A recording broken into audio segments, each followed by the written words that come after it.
Minangkabau. Seperti sudah disampaikan tadi oleh Bapak Dr. Andes Aroban ya, waktu kecil mempelai pria diberikan nama oleh orang tuanya Zaki Muhammad atau akrab disapa sehari-hari dengan panggilan Zaki, betul ya.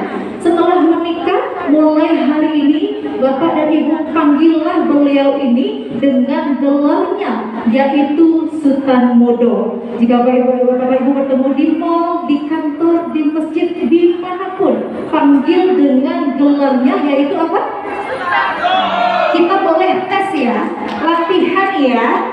Misalnya bertemu Mas Zaki di mana gitu ya, Sultan Modo, Mbak kabar, lain senang menjadi marapul lain. Nah, gitulah kira-kira. Kita tes ya. Bapak dan Ibu nanti panggil gelarnya Sultan Modo, Mas Zaki nanti berdiri, iyo ambo Sultan Modo. Bisa?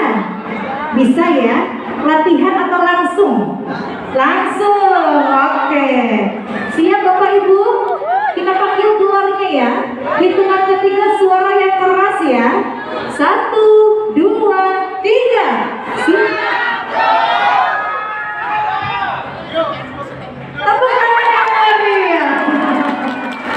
Terima kasih. Alhamdulillah.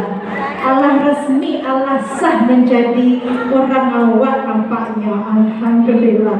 Baik Bapak dan Ibu.